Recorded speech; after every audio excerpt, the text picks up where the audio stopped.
On today's show, Ford is all but abandoning the passenger car market. GM makes a major investment to manufacture autonomous cars, and Porsche puts a mountain of euros on the bottom line. All that and more coming right up on Autoline Daily.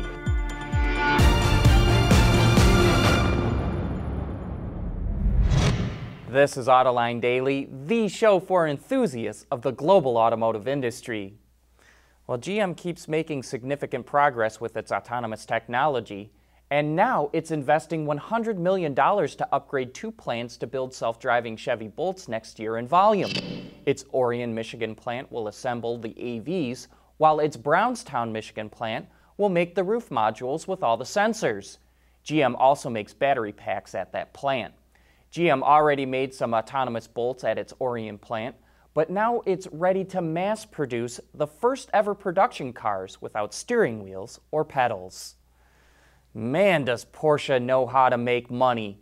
2017 was a record year for the company. It sold over 245,000 vehicles last year, up about 4%. That pushed revenues to 23.5 billion euros, up 5%. Its operating profit jumped 7% to 4 billion euros, and its net profit soared nearly 20% to 3 billion euros.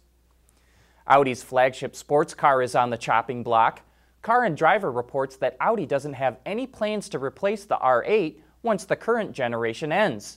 The company is working on a turbocharged V6 version, so it's going to stick around for at least a few more years, but it looks like its long-term chance for survival is on life support.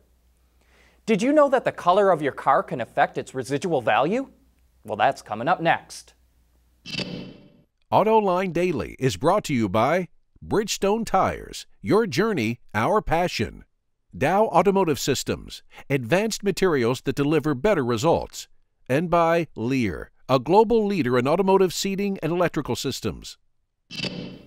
The PSA Group launched the more luxury DS brand in 2010, but it's never really caught on. Sales dropped the last 5 years in a row, falling a whopping 39% just last year alone. But PSA says the sales slump will end this year thanks to its first proper SUV, the DS7 Crossback. It's a completely new model, developed from the ground up by DS, and it went on sale last month. Orders for the vehicle are already ahead of expectations, and that helped push sales up ever so slightly in February. The DS7 is the first of a new generation of DS vehicles that is going to be launched in the years to come. You know, dealers typically only keep around bland color cars in stock, but if you want a more fun color, it's worth your time to wait. iSeeCars.com looked at sales of over 2.1 million used cars from the 2014 model year and found color played a big role in depreciation rates. The average vehicle depreciates at 33.1% over 3 years, but yellow vehicles are well above that at 27%. That means a yellow vehicle is worth over $2,200 more at the end of 3 years. Orange and green vehicles also beat out the average, but stay away from beige, purple, and gold. They were at least 10% higher than the average depreciation rate. Coming up next, we'll tell you why and how Ford is going to drop most of its passenger cars. Lighter, safer, stronger, quieter, and more sustainable. Tell us where you need to go, and we'll help you get there. Dow Automotive Systems. We don't succeed unless you do.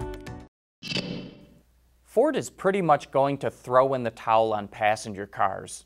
In a major media announcement yesterday, the company said that in only 2 years' time, 86% of its sales in the U.S. market will be crossovers, SUVs, and pickup trucks. Lincoln is also going to get 6 new SUVs, which starts next week at the New York Auto Show with the Aviator, which is based on the Explorer. Ford currently has one of the oldest lineups in the market. The average age of its vehicles is nearly 6 years old, but in the next 2 years, that will drop to about 3 years old. Ford did not announce which passenger cars it will get rid of, but that percentage suggests the only cars it will keep around are the Mustang, the Fusion, and the Continental. And to protect itself in case of gasoline prices going up, All those truck models will be offered as hybrids, including a plug-in F-150 hybrid. By 2021, Ford brags it will sell more hybrids than Toyota. It's also going to make 4G LTE standard on all models by the end of 2019.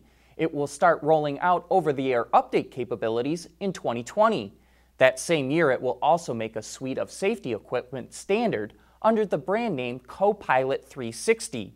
That includes automatic emergency braking, blind spot detection, lane keeping assist, a backup camera, and automatic high beams. Company executives also showed the media 9 new models that will come out in the next 2 years, but they did that on an off-the-record basis, so we can't tell you what we saw. But we can tell you this: car companies only show off future product when they're in trouble. And while Ford is financially stable, its stock price has gone nowhere despite the strongest bull market in history. Moreover, the company only talked about the U.S. market. We didn't hear anything about its operations in Europe, Latin America, or China. So much for one Ford, I guess. And we still don't have any idea how Ford is going to make money on autonomous cars or mobility services. Obviously, Ford doesn't want to tip off the competition about all its future plans. But yesterday's event, called Ford Uncovered, sure left a lot of the company's future all covered up. And with that, we wrap up this week's reports. Thanks for making Autoline Daily a part of your day. We'll see you next week, and don't forget, celebrate St. Patrick's Day.